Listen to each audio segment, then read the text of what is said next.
We are live after dark. Eli Milligan joins me once again for the second consecutive podcast. My man, without giving any spoilers, let the people listen to this know where you just were. So I went to see Avengers. Everybody go see it before a nerd spoils it for you. Don't Yeah, be a bad person if you watched it. Thor gets fat. Thor gets fat. MMA fans who like to listen to all of my content will be familiar with the narrative that I carry when I say Colby Covington should be blocked on your Twitter. If you have any interest in going to see that movie, because that guy ruined he ruined some other big movie. He ruined some other big movie last summer. He's like the guy that like plays the heel, you know? But he's got a picture with like Donald Trump, so there's Yeah, that. yeah. Oh, you looked him up? Yeah, dude. He's like very much so like make America great again. He's like a terrible person. He's gonna fight for the welterweight title next. He's great fighter. Great fighter. Not a great person. He's gonna fight for the welterweight title next, and it's like this narrative, like, oh, it's Donald Trump supporter versus Kamaru Usman, who's a Nigerian immigrant, and blah blah blah blah. You know how that Big goes. goof. But we're here to talk about the NFL draft, a recap of what we saw tonight. I know since you said you came from the movie, how much of the draft did you watch live? I was out to dinner, and then so I was following the draft via ESPN.com, just watching the draft cast the whole time. I think the last pick I got up to before I went, offline to the sunken place. Yep. Was I think it was Noah Fant at 20. So Yep. I missed like the last 32 picks, last 12 picks rather. Gotcha. I caught picks 1 through 9.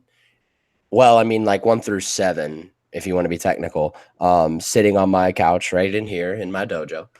And then picks 8 and 9, like in the car on the way to the bar where I met a couple of buddies, and I probably saw like 9 through 29 there, and then left.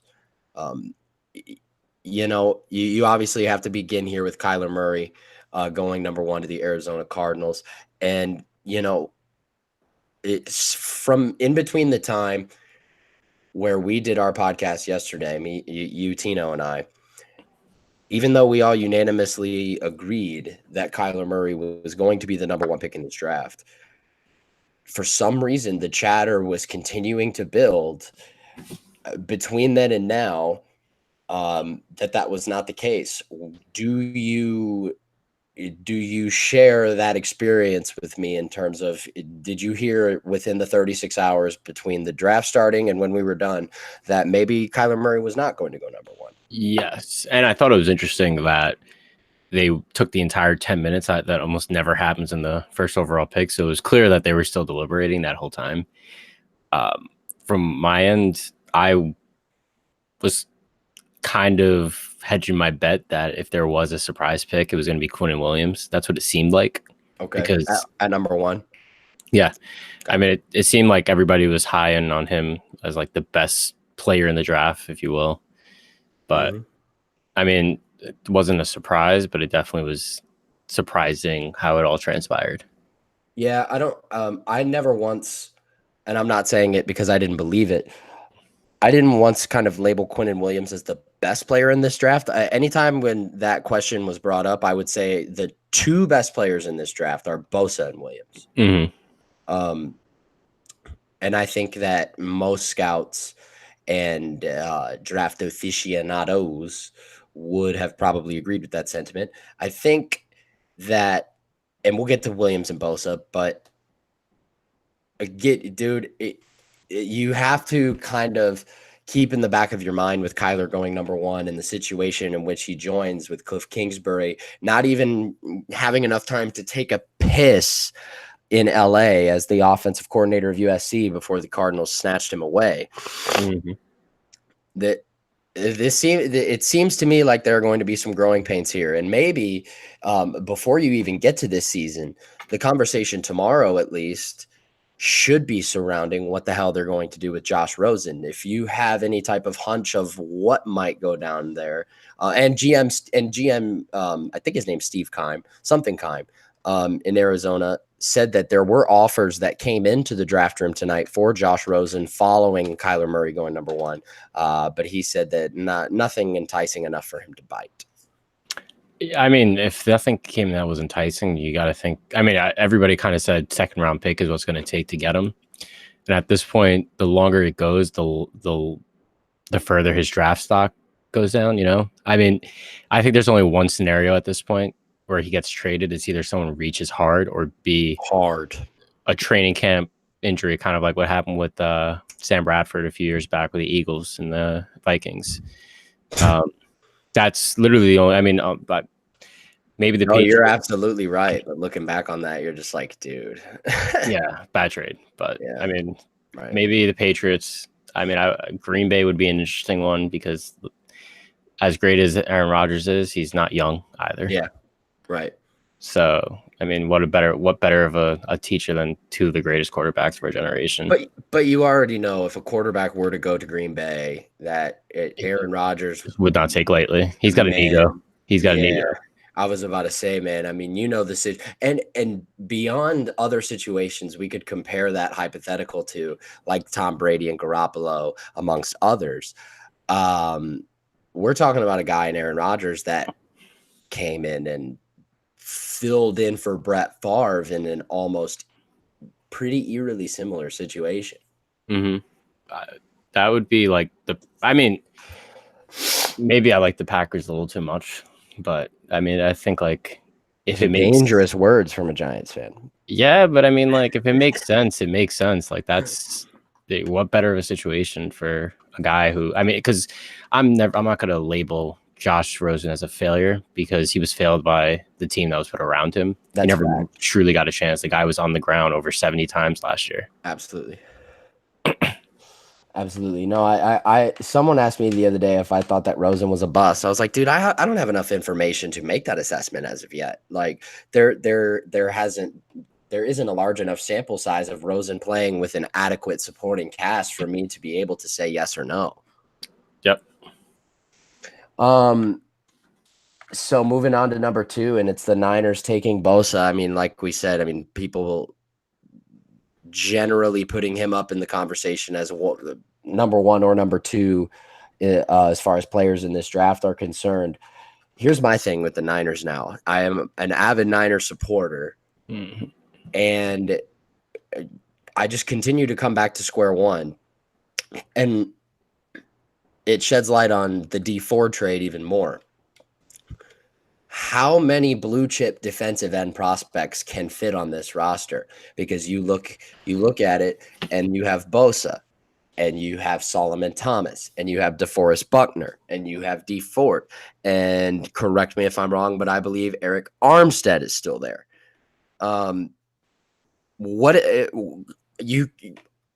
Having depth in the NFL is great. Yes. Having 5 guys that can all attract trade interest. I'm not saying trade Bosa. I'm not saying trade Buckner. I'm not saying trade Ford. I'm saying all 5 of these guys are valuable commodities at their position in the NFL.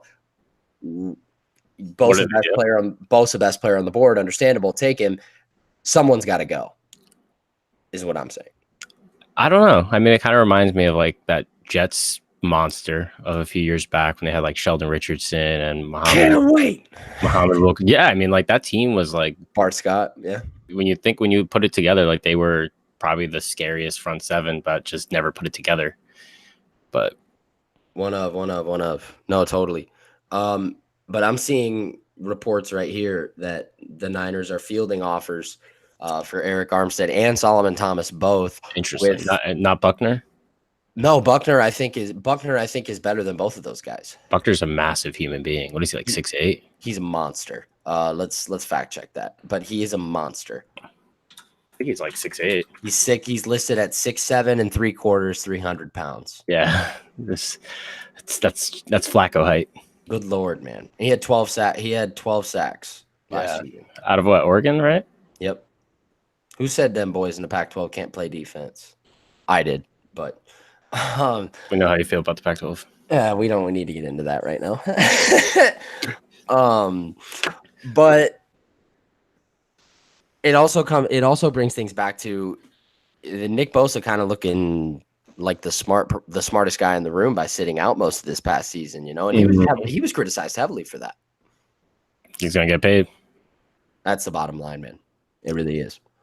Quinnen Williams going 3 to the Jets. The other guy that we believe is amongst these top 2 players in this draft. I think they could have traded back.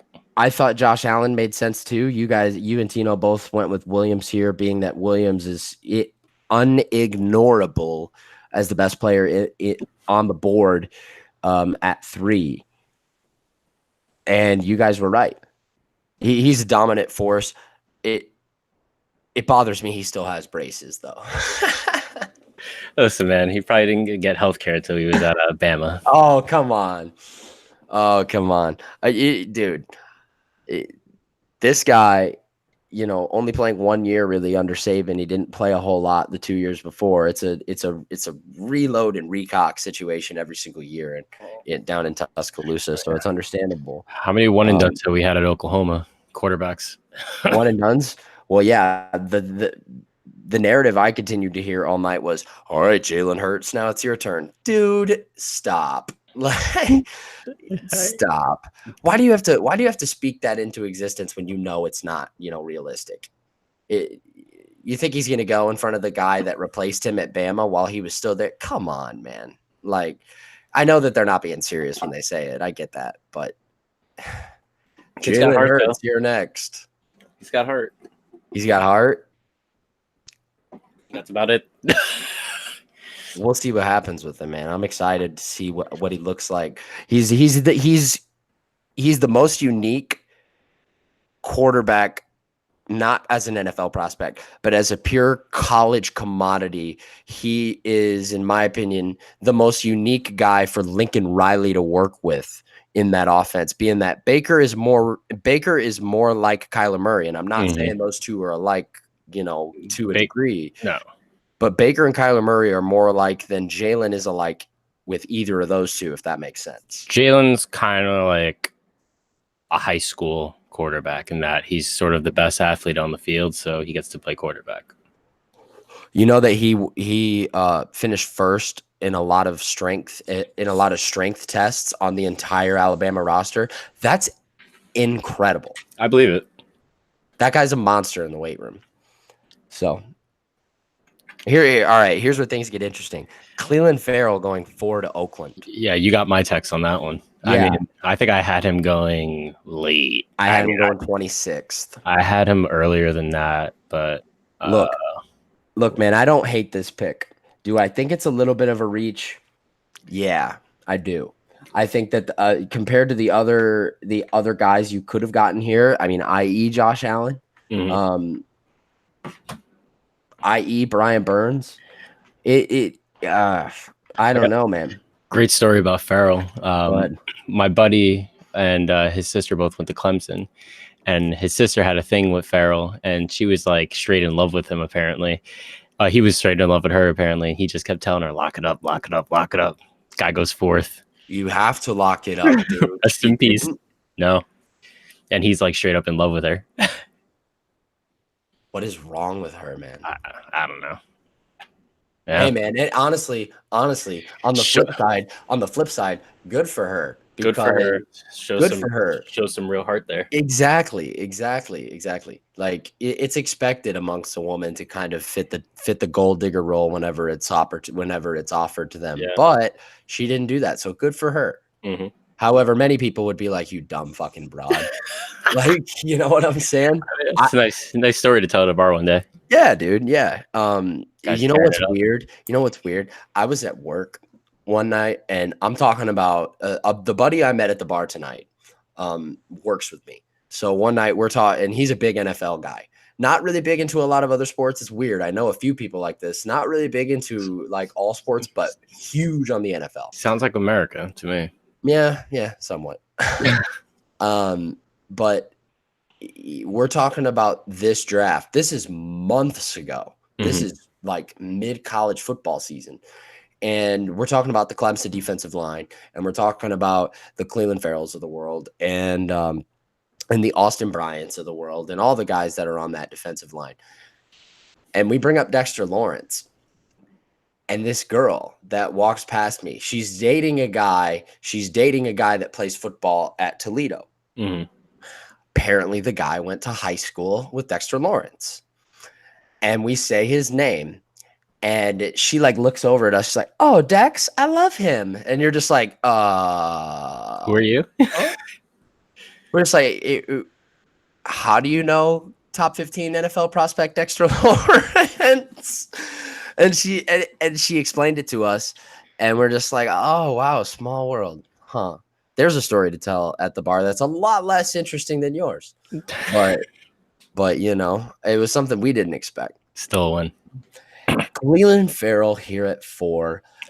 It's a reach. I think you and I both agree on that. However, what continued to echo in my mind was the John Gruden quote: "It's hard to find pass rushers in this league." I saw how many edge rushers won in the first round? 10? Let's see. The guys that are considered edge rushers, I don't know about 10. 1, 2, 3, 4. I think that's it. 5. Are we considering outside linebackers and defensive ends? Because like in the modern NFL, outside linebackers they kind of play a spur and bandit role, but they do rush the quarterback a lot. Shit. Yeah. Okay. Jesus Christ. Yeah. If you want to consider outside linebackers, then okay, I'll go back and count again. 1, 2, 3, 4, 5, 6, 7. 7. Unless I missed somebody, because all the other linebackers I saw are inside linebackers, like Devin Bush, Devin White. Are you counting something different, or is 7 what you're seeing too? 7. 8. 8. Who's the 8th? Bosa, Farrell. Yep. Allen. Mm-hmm. Gary. Yep. Burns. Mm-hmm. Did I miss one? Nope. Burns, Sweat. Yep. Collier. That's it. Oh, that's 7. 7. Okay. I can't count. Good thing this isn't a math podcast. Yeah, man. I mean, that's a lot of edge rushers to go in the first round for them to believe that Cleveland Farrell was the cream of the crop. I understand it. But, dude, I mean, I don't hate the pick. I think Cleveland Farrell's a great player. I really do. But it's also like you could have had him. You could have had him at 10. You have 3 first-round picks. Do you want to reach at 4, or do you want to get a for sure, sure thing? And maybe they think it is, man. I mean, a lot of times in the NFL draft, this is a big case of things that they know that we don't. So, not a whole lot to talk about at number 5 with the Bucs taking Devin White. I think that's the first. I think that was a no-brainer, and I think they have not had an inside linebacker that can tackle and move laterally like Devin White can in a long time, maybe since Ahmad Brooks. And even Ahmad Brooks couldn't move laterally like Devin White could. I think this was the no-brainer decision for them at 5. He fits the prototype of the modern NFL linebacker. It's a great pick. Inside linebacker, too, which are kind of hard to come by. Everybody wants to be rushing on the outside. Yeah. How much did C.J. Mosley make this offseason? Oh, dude. Jeez. And that's Quinnen Williams was talking about that earlier. He said he's excited to be there with Mosley. Mosley and him weren't there really at the same time, but they he said him and Mosley know each other well, and he's excited to get to work with him. Okay. All right. Yeah. Here's where we get down to it. Daniel Jones goes 6th to the Giants. There's a lot to talk about here. Yeah, there is. And we said that going into this draft. We said, here's where shit's going to get off, is going to start to go off the wall. So did I hate the pick as it happened? Yeah. I was absolutely distraught. But to be a bit more optimistic, because while I don't necessarily trust Gettleman, I will give him the benefit of the doubt. when you walk away with 3 first-round picks at 2 guys seeming quality, I'm willing to give it a chance. I mean, if there's the perfect guy to pair him with, it's Saquon. And I mean, for him to, I don't think he's gonna sit the whole year. I think by like week 8, Eli's maybe gone. But you know, Wow, you believe that? You think that Eli's going to be unsat by week 8 of this season? I mean, what's the point? I mean, Well, by week 4, the season's gonna be lost, realistically.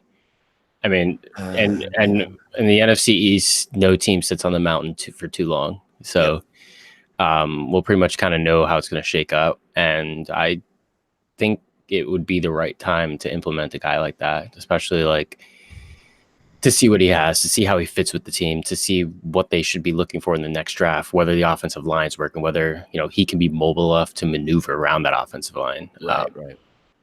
But he's not Kyler Murray mobile, but he's athletic enough to make guys miss that rush him in the pocket. I do understand that. Here's my problem. Do I like Daniel Jones as a prospect in terms of an NFL quarterback? I do. At 6, yeah. That's exactly my point, is that you ask yourself, was anybody really going to take him before 17 where the Giants had their second pick?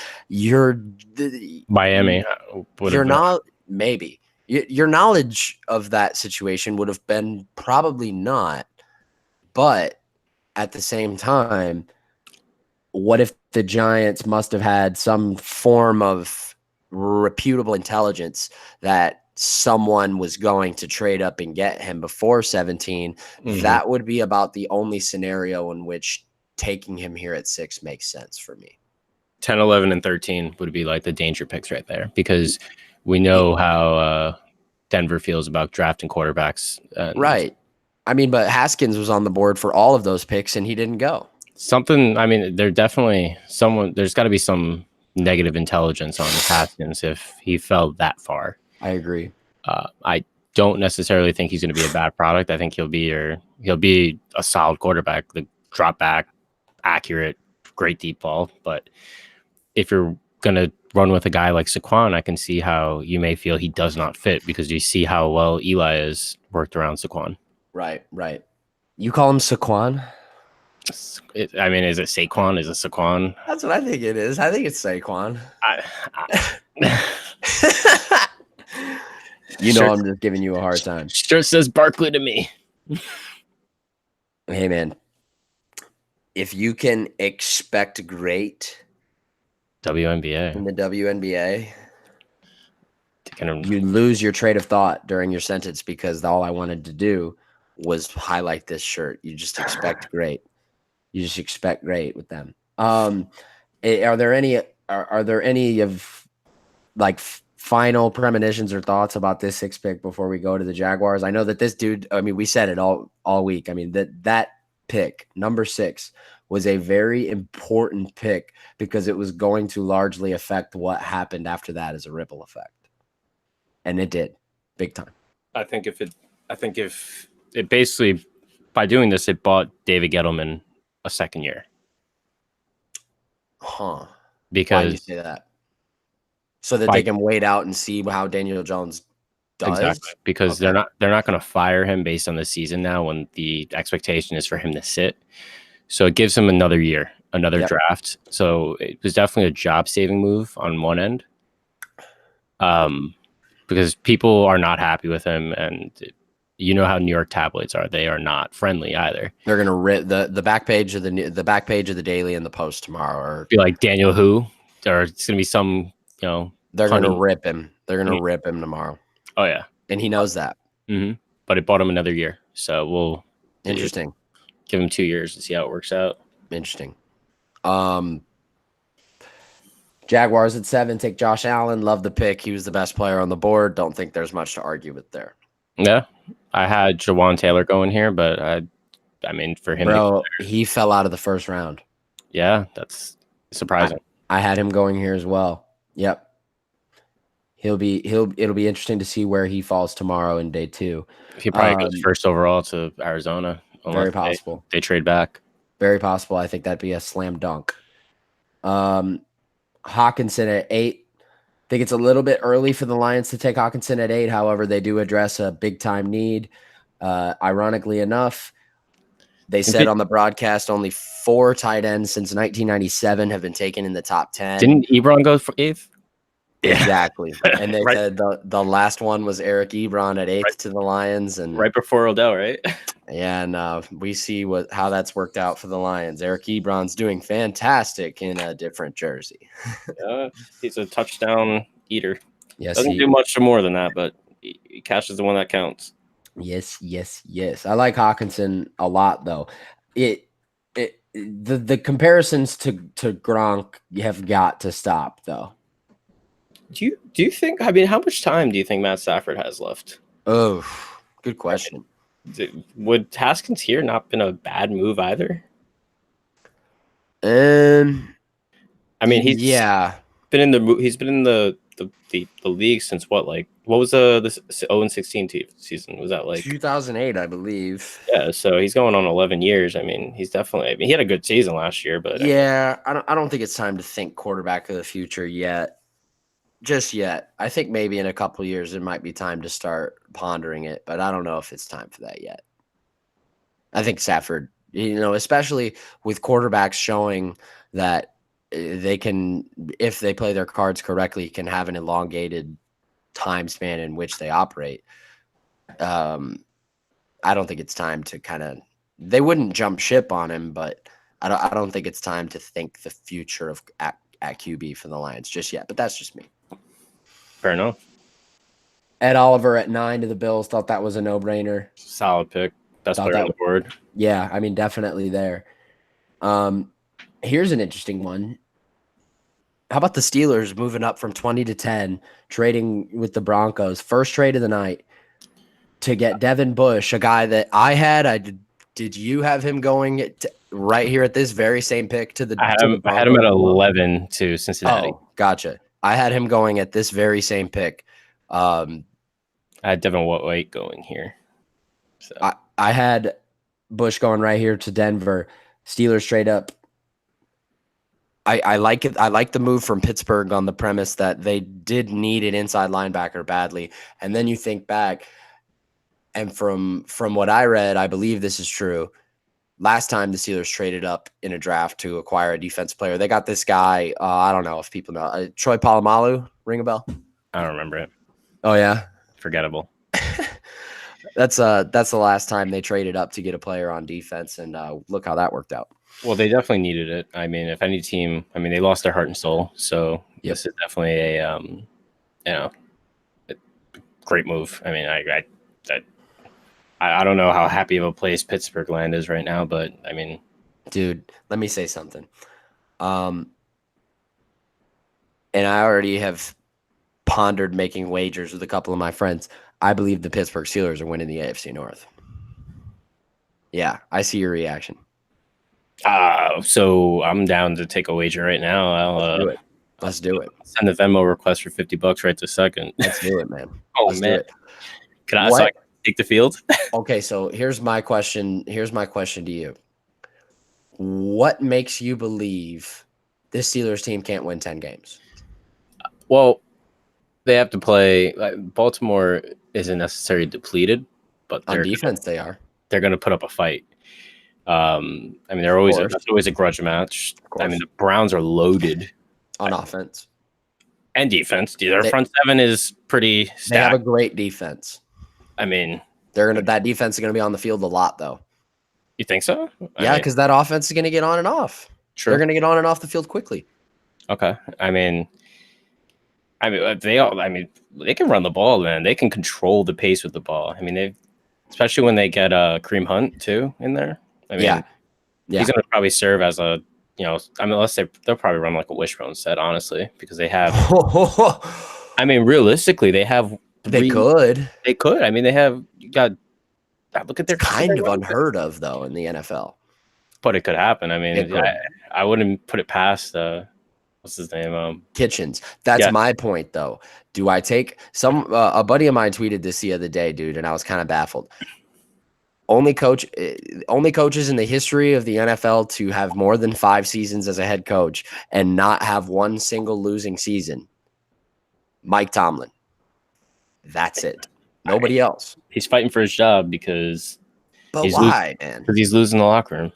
He lost the locker room with cancers inside of it, though, with 2 guys that were toxic. Were they me guys, or were they not? Were they guys who wouldn't shut their mouth when they saw something bad? Antonio Brown was a me guy. Le'Veon Bell, you can make the case that was that was the latter. Antonio Brown is a me guy. But what about you see like Rashard Mendenhall coming out making some crazy accusations? Oh my God, I forgot that guy existed. Ryan Clark. I mean, there's definitely a little bit more cancer still there in that locker room. But I don't know. I would argue that like they're kind of a disarray even without those guys. And my guy Jake that tweeted that is listening to us right now, and he just gave me a shout on Twitter. Yeah, man. I mean, I say that because am I going to go ahead and trust Mike Tomlin a little bit more than I'm going to go ahead and trust a guy with no sample size as a head coach in the NFL? Yes, I am. And also, how big of a drawback are the Steelers without AB and Le'Veon, but with replacements in which Juju and James Conner have already showed that they could be pretty damn good replacements. Sure, I agree. But I mean, I wouldn't be surprised if Big Ben showed some Peyton Manning syndrome this year with the rubber arm. Maybe, man. Maybe. He very well could. What's next? 11. Bengals going Jonah Williams, offensive lineman out of Alabama. A lot of guys had Jonah Williams as top 3, top 5 prospect in this draft months ago. I had him going to the Giants at 6 here. I mean, I took Devin Bush, and obviously he was off the board there, so I don't hate the pick. Cody Ford was the guy I was thinking about at Cincinnati 11 as well. Yeah, Cincinnati, the guy, my buddy that I continue to bring up that I was watching the draft with, he was a Bengals fan. He was distraught. He thought quarterback was the way they should have gone. And I get it, dude. Like, quarterback is the sexy pick. Quarterback is the thing that every fan, they always want to know what's next. That's what sports fans' problem is we always are worried about what's next or who's next or who's the next Braun. Is it Zion? Is you know what I'm saying? Pump the brakes. Relax, dude. Relax. Andy Dalton. Sure. Andy Dalton's Andy Dalton. How many NFL quarterbacks are there? Legitimately 27, maybe? Reality? Less. Yeah. In terms of guys that have set starting spots going into camp, less than 27. Yeah. So, and I would say that Andy Dalton's probably within that number, whatever it is. It's hard to find those guys. They have one of them, and they had a coach who is probably a more of a Jeff Fisher type than anything else. I gotta ask you what makes you say that. Marvin Lewis. Yo, I gotta stop you. They fired Marvin Lewis. I know. But what I'm saying is he was holding him back. Oh, okay. Yeah. You were talking about. I thought you said they have a coach now. I thought you were implying. Okay, gotcha. Yeah, no, I agree though. Is there a guy in sports that you could bring up around Stephen A. Smith other than Marvin Lewis that would cause a bigger reaction? You bring up Marvin Lewis in front of Stephen A. Smith. I can't immediately. I can't stand him, man. He's literally dude. He is the most unique person in sports by far.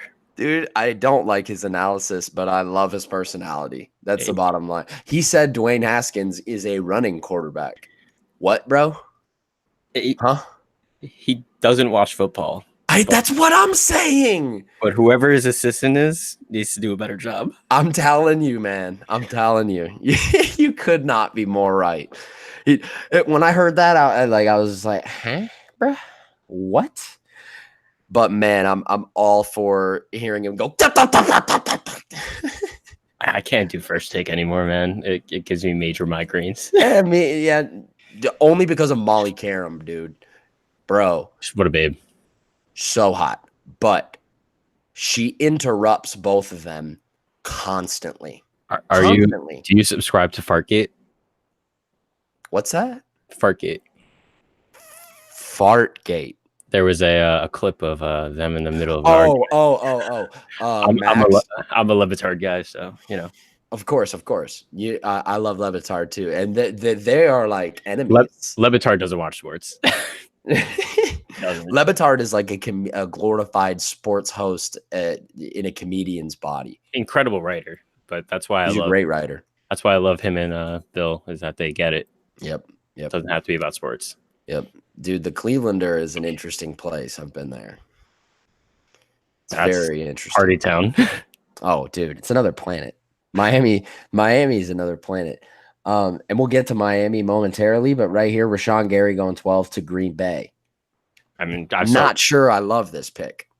They could have done. I had a Hawkinson going here. He's off the board, but Gary could have gone as high as 6 in a lot of drafts. I mean, he could have been there. So it's kind of one of the best players off the board. It's not necessarily the best, but right. I don't hate it. I mean, I don't necessarily either. Here's what's been my problem with Rashawn Gary. Is he a specimen? Yes. Is his ceiling high? Yes. Is his floor low as a result? Yes. Is his production also kind of not there as far as his college sample size is concerned?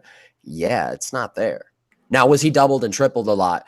Yes. The whole team was kind of a letdown this year, though. I mean, well, yeah, but that's the big thing for me is that Gary, when you watch him on film, Gary was double teamed, triple teamed all the time. All the time. But how is he going to line up against 2 maulers in the NFL, man? That's what I'm saying. I don't know if he'll be double teamed right away in the NFL, though. I mean, he's got to earn respect first. Who else are you going to double team on that line, though? Very good point. Very, very good point. I mean, and if you take him away, look, the Packers are clearly trying to address that defense, and that was shown by trading up to 21 to take the safety out of Maryland that they did. What's his name? Darnell Savage. And, you know, you got to get help somewhere.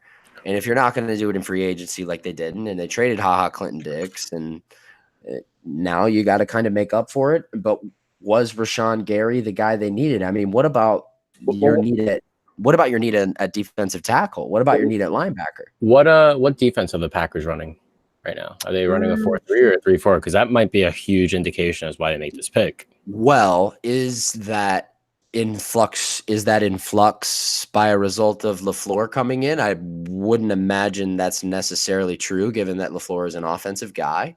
But if he brings in his own staff, maybe we don't know the answer to that question yet. Because, I mean, in reality, if they're running a 4-3, I mean, that's going to change the dynamic of everything of him getting double teamed as well. Right. No, totally. You're right. I'm not sure. And I don't think we're going to know. Yeah. Until we get a look at them with a brand new coaching staff, staff that is like brand new. See if the coordinator. See if he can dig up anything. Dolphins going Christian Wilkins at 13. I like it. I like it a lot. I think Wilkins kind of fell as far as on some draft boards, given the fact that he pissed hot right before the playoff. Dolphins not going quarterback here makes me question things. Yes. Yeah, a little bit. But maybe second round. I mean, yeah.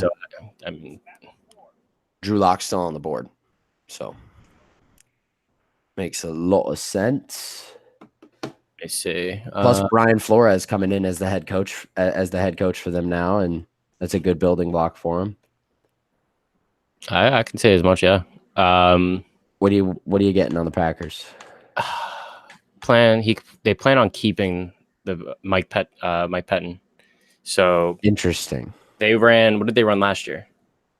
4-3, I believe. Yeah, I mean, if they're running a 4-3, I think that adds a lot of value to Allen there. Potentially.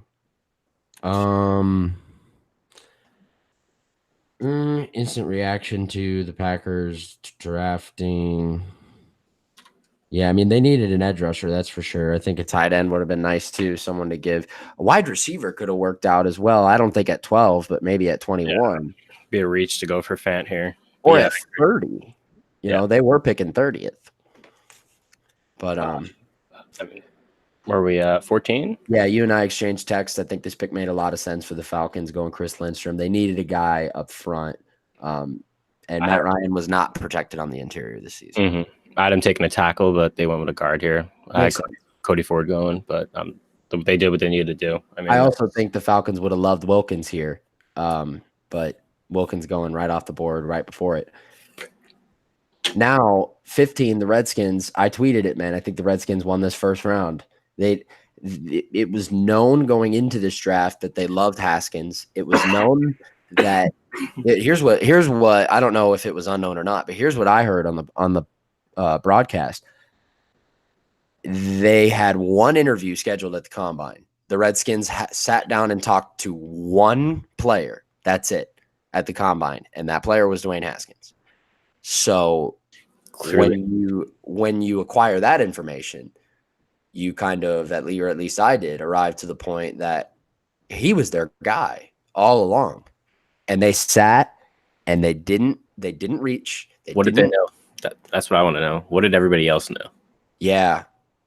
But like you said, what did the Redskins know that made them so sure about it? And not only that, I love that they sat, they were patient, they didn't move up. It's not like the Redskins. It's not. No, it's definitely not like Dan Snyder. Mm-hmm. Not at all. I had them taking Drew Lock here. Me too. Because I had Haskins obviously going 13 to Miami. Mm-hmm. But I think Haskins is he's the best quarterback in this class. Yeah. I mean, I think so. He's got the, I would say, highest floor. His ceiling is kind of there. His ceiling is iffy. I think the highest ceiling is Kyler. Yeah, but he's got the highest floor, if you will. I agree. And the most that can step in and start day one. So does Kyler have the lowest floor? I think Drew Lock has the lowest floor. I would agree with that. Lock definitely is the most raw prospect. But I mean, we also saw Lamar Jackson succeed in a system that was built around him. So yeah, let's see if the Giants can do the same. Yep. Agreed. Panthers, I had them going edge rusher here. They take Brian Burns from Florida State. A guy I love. Brian Burns is a physical specimen. I had Risner here. I loved Risner just because he's a fast go-getter lineman, but I mean, Brian Burns, sick pick, great pick, and he's got a great teacher there with Kuechly. So, I mean, to get to line up a guy next to a guy like that, he's going to instantly be a success. Instantly. Giants go Dexter Lawrence here. Go in depth on this. I like this pick a lot. You're the man of the Giants allure. What did you think about this pick? I loved it. I mean, you could have done a lot of things here. You could have Noah Fant would have been fun. That would have been interesting. Yep. But the Giants defensively need to address a lot of holes, and the clear road to success in the NFL right now is building a team on rookie contracts. So by acquiring all these picks and getting quality players, they're doing the right thing. Can't say anything about this guy's massive, and he's fast, so I like it. And there's a lot of good running backs in the NFC East, so see what he can do. Got to stuff the line. Got to stuff it up.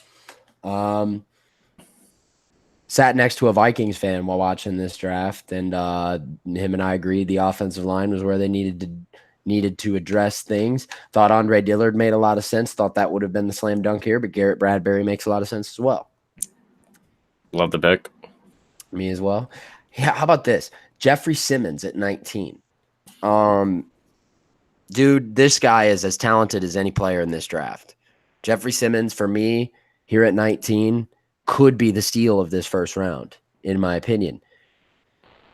It's just a matter of how much stock do you put into what he did off the field a few years ago. I mean, the NFL doesn't care about that. No, they don't. They've made it clear. I mean, Very clear.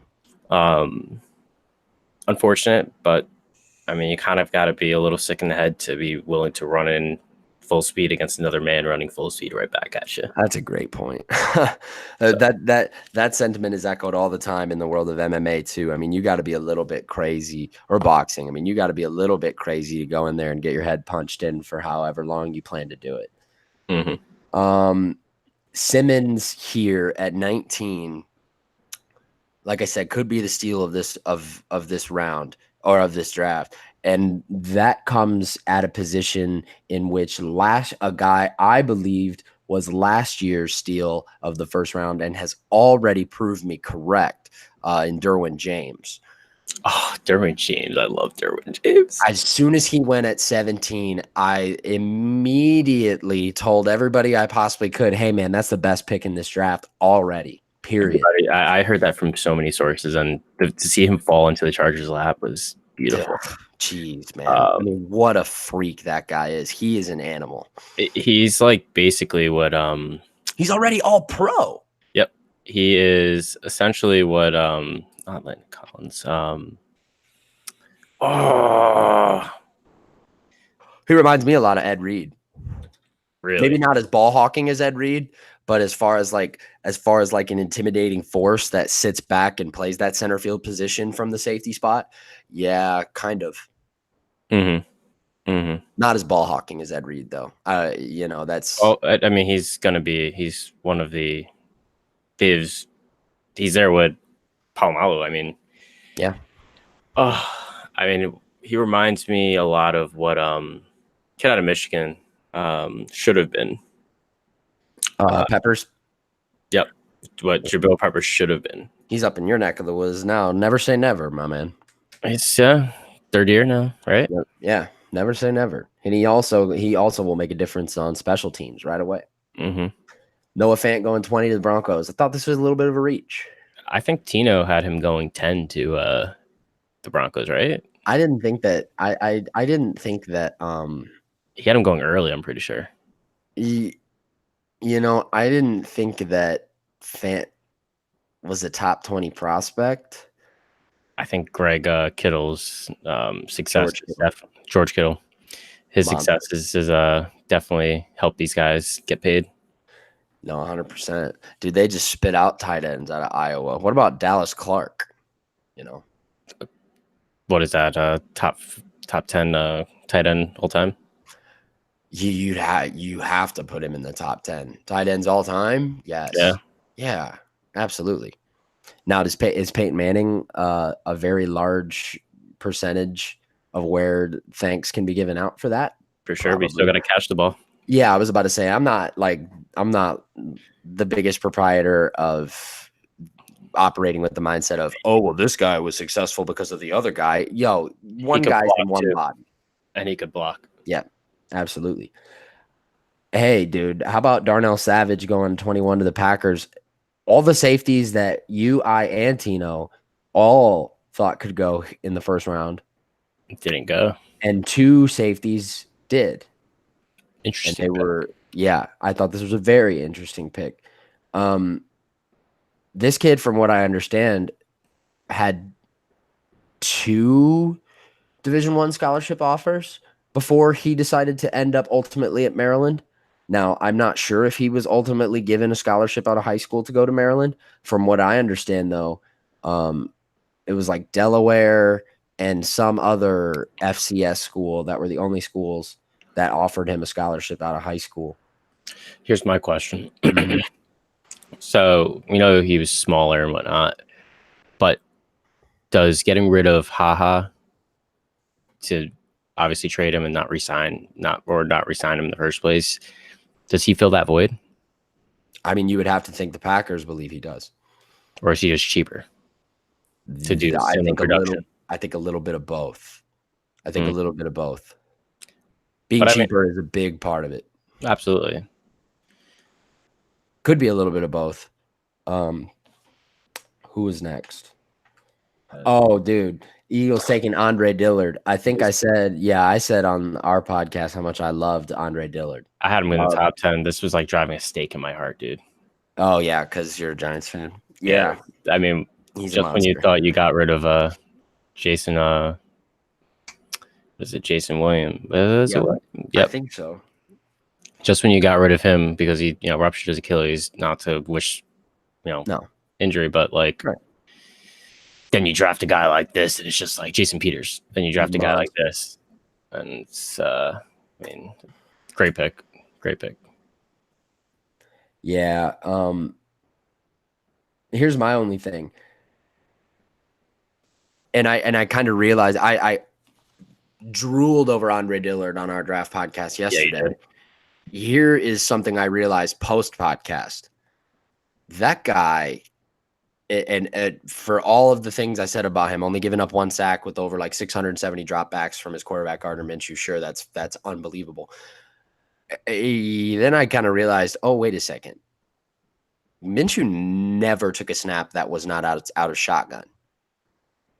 That's something to think about.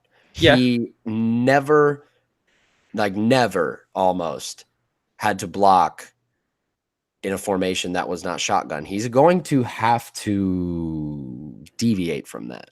Well, Wentz, they run an RPO heavy offense there. Yep. So Wentz definitely comes out of the shotgun a lot. 100%. So not as much as Dillard's college counterpart did, is what I'm saying. Wentz is an NFL quarterback. There's no debate there. Of course. But guy can move. He can definitely move. He can definitely block too. Titus Howard, offensive lineman from Alabama State, going to the Texans. Greg Little was still on the board. Jawan Taylor is still on the board. Yeah. Deshaun Watson likes that pick, though, I would imagine. Yeah, they did what they had to do. If this guy fills a hole, we'll never hear a bad thing about him. If he's an Eric Flowers, and you missed out on a Jawan Howard, or then it is what it is. It is. Jawan Taylor, I'm sorry. They did need help at offensive line badly, though. Watson sacked 62 times last year. That's what we like to call not good. Josh Rosen syndrome. I had Josh Jacobs going here at 24 to Oakland. That's ultimately what they did. I like it. I had him as well. Good pick. Running backs going in the first round will always be a debate, though. This slate, I don't think it's a bad move because someone's going to snatch this guy up early second round, or you'll see him go to like the Patriots, 32. Yeah. Love Hollywood Brown at 25 going to Baltimore. That's going to be fun. That's going to be fun. You have two of the fastest guys in the NFL on your offense, and one of them plays quarterback, man. Yeah. I really, really am excited for Lamar Jackson. I want to see like what he can do with full season, full offense built around him, and they're definitely selling out on him right now, which I think is really awesome because he's such a unique player. The challenges are already set in front of him too, given that, we all know what happens when teams have an entire offseason, or more in particular, coordinators have an offseason to kind of obsess over tape on a guy and try to figure him out. Mm-hmm. It is what there. It's like catch me if you can, but yep. No, I don't say that as if I believe that Lamar Jackson's going to take a step back for that reason. But it's always an interesting dynamic to go into a guy's second year. Again, Redskins win the first round of this draft. Montez Sweat. You got two guys a lot of people believe that could have gone in the top 10, and Haskins and Sweat. And sure, they traded up to get this pick, but they didn't trade up to get their guy, which was Haskins. And now Sweat falls to 26. Think it made a lot of sense. Yeah, I can't really add anything there. He's gonna fit right in, and I got to see him twice a year, so there's that. Another Mississippi State defensive player going 27th, Jonathan Abram, to the Raiders, and there's there's another safety, small guy, small for safety, yes, but he hits like a truck, man. He hits like a truck. For the Raiders, body he has. That's the thing. The Raiders have so many holes that they could have literally drafted any position and be like, oh, okay, that's a good Best player on the board was what I thought made sense for them there. Mm-hmm. I might have taken a corner, but I mean, you can't argue that they didn't need help at safety too. I'm sorry. No, go ahead. No, that's all you. I was gonna move on. Okay, yeah. So at 28, I think this is a pick you're gonna love because Love it. You're just adding to this defense that is already absolutely just stacked. Incredibly underrated and young too. Yeah. At some point, I mean, look, Philip Rivers is at the same age as Ben and Eli, so I mean, he's on his last wheels. Let's be real. Rivers isn't regressing yet, though.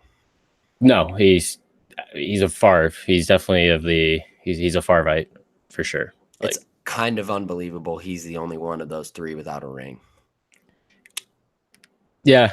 I mean, unbelievable, maybe not, but if you look at who is where in their career, he's definitely the best out of the three.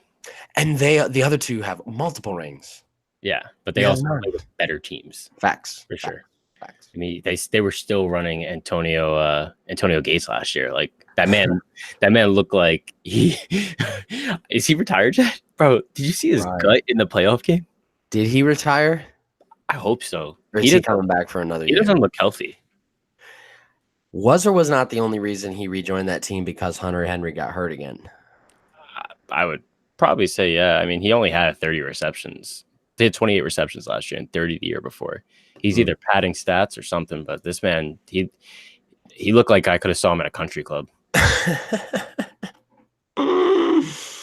He's just straight up fat. Yeah, he looks the part. Raymond Felton. Hey. Sore subject, sorry. Yeah, I'm still healing. I told you how I felt about that. Thank God that's over. LJ Collier, 29 to the Seahawks. Yeah, this is a guy that was not on a lot of first round. Wasn't on my radar. Vantage points, yeah. But now you have him and Frank Clark if you're the Seahawks. You have to wonder, though, they did have picks 29 and 30. Frank going Clark back to back there. That's what I meant. That's what I meant to say is they traded him and now they filled that void with Collier. Yeah. I mean, he's not the biggest guy either for a D end. No, not at all. DeAndre Baker going 30 to the Giants. What do you think? I think we were all in consensus that Byron Murphy and DeAndre Baker were those guys. I like the pick. Fills definitely a void. I'm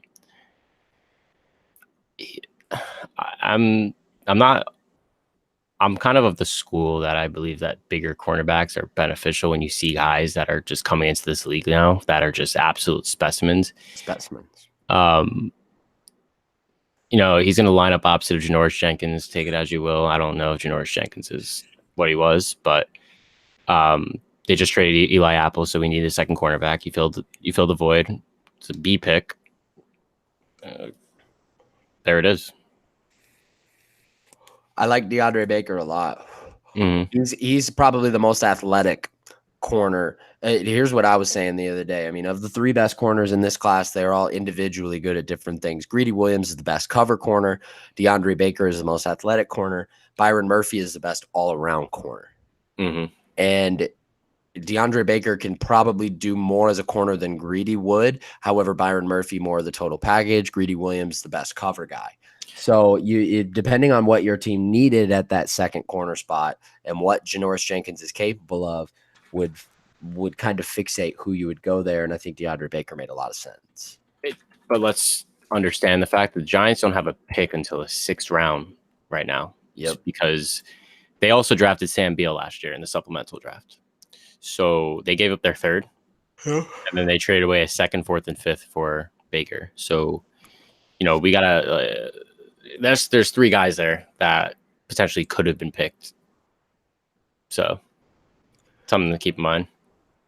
I don't have a whole lot on the Falcons trading up to 31 to get Caleb McGarry, offensive lineman from Washington. To be honest with you, I'd never heard of the guy until they picked him. Me either, but I love the fact that he's 6'7", and they drafted 2 linemen. That's big. It is. Not glamorous, but huge. Did the Patriots take the right receiver though at 32 and kill Harry? And so now you have DK Metcalf, AJ Brown, guys like that still on the board. And kill Harry, I do like, but you have to wonder if there were better options here for them at wide receiver at 32. Metcalf kind of feels like a guy who's big and whatnot, but Is he all hype? I think we've gotten past the days of like the Darius Hayward Bays. But if they see something in him, then I'm going to trust with the trust our Jedi Lord in Belichick. Jedi Lord. I mean, everything about him, he seems like the more of like the Odell and the Odell type, where he's a good route runner, good hands. He's a little bit bigger than Odell too. 6'2", yeah. So good hands, good route runner, and ultimately, like that's going to prevail when you have a guy who's going to put the ball where it needs to be, rather than the guy who's going to the Andy Daltons who are going to put it where can you get it? My thing is he's not the fastest receiver in this class.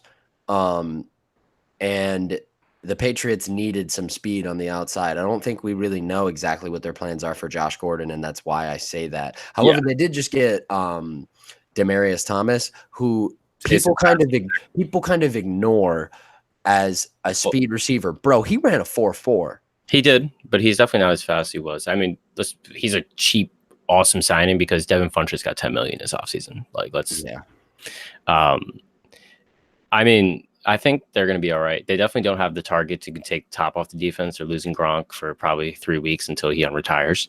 Oh, wow. You think that's bullshit? I think he's a baller, and I think like he's going to be bored. Like maybe. Jason Witten was. Jason Witten also grew hair, then lost his hair again. You didn't have to lowball him like that. Man. That's funny, though. But I think Metcalf's a great talking point because he fell out of the first round. Yeah, man. Where does he go? Yeah, and before we wrap things up, kind of give biggest storylines going into day 2. I think Drew Lock on the board where he's going to fall. Metcalf is still there. Jawan Taylor is still there. Cody Ford is still there. How many teams really need a quarterback? I mean, you have Miami. At this point, Miami, Denver, Cincinnati, maybe. I mean, depending on how much they think they do. I mean, realistically, like when you guys got back issues, you can't really put your faith in him. So I would say Denver still would need a quarterback realistically. Yeah. And then, I mean, the Chargers too. I mean, the Chargers could make a move because, I mean, how old is Philip Rivers? 38? Is he 38? I mean, he got drafted in 03. So let's see. Hey, Alexa, how old is Philip Rivers? Philip Rivers is 37 years old. You were close. He was born on December 8th, 1981. All right, you can shut up now. Yeah, it's turning 38. Hey, Alexa, you can shut up now. Aaron Rodgers. Alexa, shut up. Thanks. Dude, do you have an Alexa? I have a Google Home. Okay, how's that? I don't use it as much as I did. It's kind of like one of those things like you use it all the time, and you're like, all right, this is kind of more painstaking than it's just because it like feels cool. Yeah. First. Like have your own personal assistant. Draft grades. Grades? Well, if you want to kind of do these rapid fire, let's go by division. All right. I guess started with the AFC East. Patriots, what do you give in Kill Harry? I give it a B-. I'd say that's solid. I would probably put it at a B. I trust the Sith Lord. So Buffalo Bills, that's an A+ for me because I feel like that was the only pick to make for them. Ed Oliver at 9, and the fact that Ed Oliver through the windy roller coaster that was his final year at Houston, leading up to this point, getting him at 9 for what is going to be one of the most talented guys in this draft. That's an A+. I trust it. You could have gone offensive tackle here, but I would say it's definitely not a bad pick at all. B. Jets get Quinnen Williams. I mean, I got to give them an A for getting the best player on the board at the time and maybe even the best player in this draft. Yep. They made the right pick, right time. Give them an A. And then the Dolphins taking Dexter Lawrence. Giants took Dexter Lawrence. I meant, well, I mean, the other guy from, dude, I always mix them all up. Christian Wilkins from Clemson. Christian Wilkins. I always mix them all up. The defensive lineman from Clemson. So the guy's a great player, but I feel like you have to acknowledge the fact that you're sending a guy who pissed hot to Miami. Yeah. that might notch it to A- B+ range right off the bat. Yeah. Good building block for Brian Flores, though, in his first year as head coach. But they didn't address the need in the fact that they need a quarterback. So what are you giving it? C. Interesting. AFC North. Browns did not pick. Bengals taking Jonah Williams. Browns got Odell with their pick, so they get an A. I'm not giving them a grade. The Bengals. I love Jonah Williams. Me too. I mean, I think Andy Dalton was hit a lot last year as well, so fill the role. B. I say B+. Steelers trading up to get Devin Bush. Put it all into a package. Them trading from 20 to 10 to take Devin Bush, the linebacker out of Michigan. I don't know.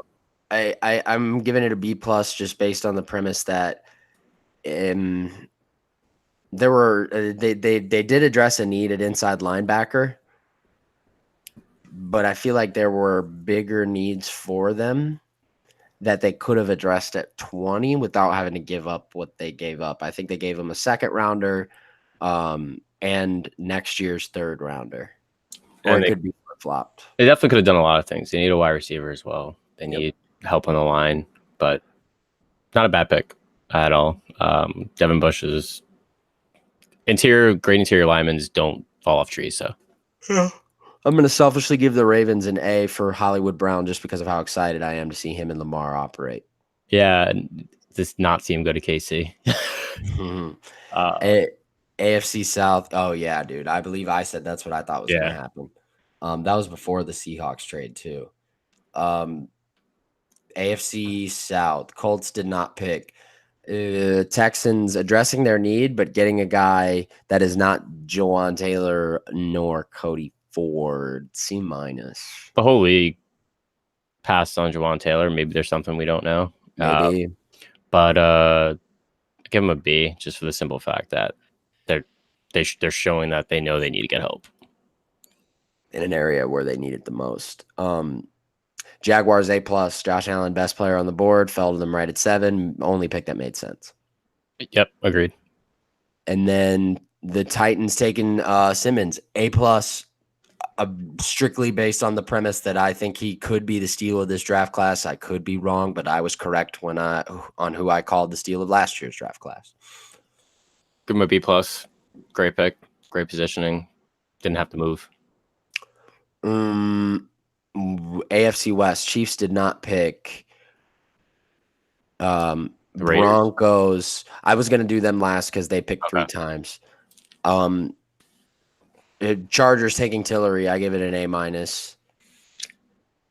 I don't really. The Chargers. Oh yeah, the Chargers. They know what they're doing. A. Broncos sitting back and waiting to take the guy that can step in right away and start at tight end. Noah Fant. I believe, and like I told you, I don't know if he's worth the 20th pick.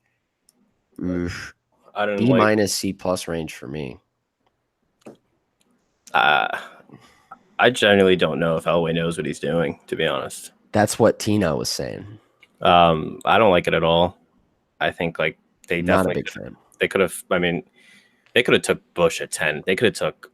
I mean, the other. That's what I thought they were going to do. 10 as well, and short up that front 7 because like, how much longer is Von Miller going to play at this level? I think a few more years. You think at this level, a few more years? I do. With Chubb beside of him, I mean, they could build an insane defense, but with one of the more intelligent defensive minds now as their head coach as well. we don't really know what Font is capable of because he really didn't get enough burn. But yeah, we'll see. Yeah, we will. Give him like a D. And the Raiders going Cleveland Farrell, Josh Jacobs, and Jonathan or the safety out of Mississippi State, Jonathan Abram. It's tough because there's 3 picks to gauge it off of. And they didn't even go to shore up the offensive line. So, yeah, I mean, the fact loved that Josh Jacobs. That's the pick I loved. I had him there as well. I think Cleveland Farrell was a reach. It's a bit of a reach, yes. And then don't really know enough about Abrams either. So I'll give him like a B. I would have taken a quarter. Yeah. NFC West.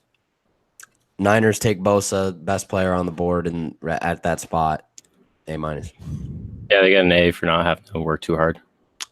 Seahawks go Collier, C+. Yeah, they definitely had an interesting. They moved around a lot. I was about to say they had an interesting past few days. Yeah, they moved around a lot, and I don't know. I mean, they're definitely budgeting hard here, considering that. I mean, they now have the highest paid player that plays football. Do you pay your guy? Yes. At the detriment of your team? Yes. All right. Because how big of a detriment could it possibly be? Let's be honest, man. No matter how good those defenses were, whenever they went to back-to-back Super Bowls, they're not winning a Super Bowl if Russell Wilson is not playing quarterback. I was in love with Russell Wilson from the day one. I mean, I remember that game against the Cardinals. Like that game, it was, yeah, his rookie year. You know what I'm talking about. And that was the day where I was like, this guy's special. But they also could have gotten him some help on the line as well. So, I'm trying to save the Cardinal. Oh, Rams didn't pick. So Kyler Murray. I just have to give it a B because obviously we don't know exactly what they're thinking here, man. I mean, not that we're like, oh, what are you thinking? But like, we don't know what they know that no one else does. I don't like it because they drafted in the top 10 last year and didn't give their guy a chance. So I'm going to give them a C. I mean, you could have traded back and gotten like any one of these guys. I mean, I'm sure they were getting called. I'm sure the Giants and the Raiders will like, yo, we'll give you 3. And they were probably like, nah, man, he's our guy. Ridiculous. NFC South. Saints did not pick. Falcons get 2 linemen. That's an A for me. They needed to do that. Agreed. Panthers take Brian Burns. That's a B+ for me. What do you think? I that's a solid pick. I'll give him a B. I mean, their defense definitely needed help. Kuechly's got a guy as long as he stays on the field. I mean, like I said before, like how much better can you put a rookie next to somebody and say like this is who you're learning from? Yeah, Kuechly's one of those guys that could flourish doing that, and definitely help Burns flourish doing that. And then Devin White going to the Bucks.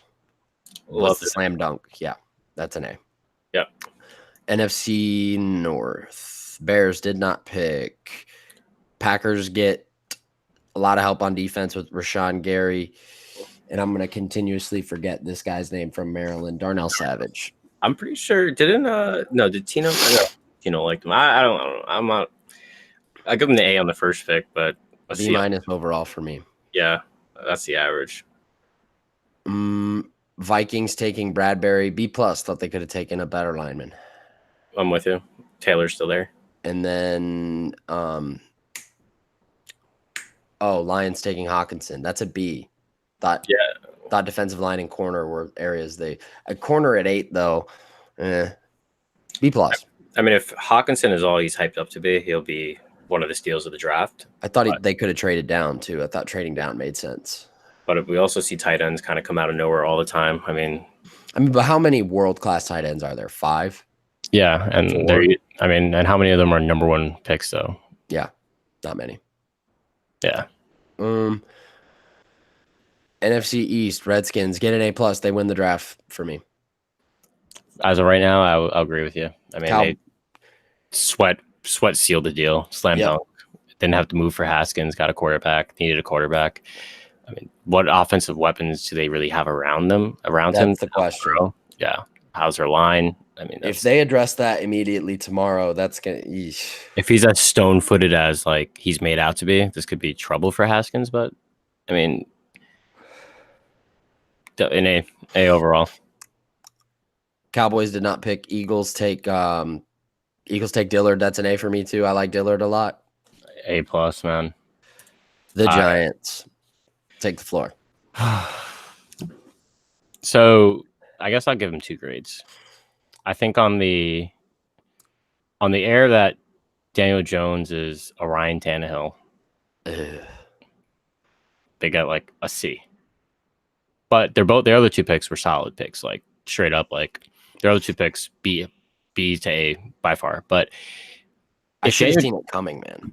If Daniel Jones pans out, man, I mean, we'll see. I give him 2 years with the current regime. If it doesn't work out in 2 years, Gettleman's gone.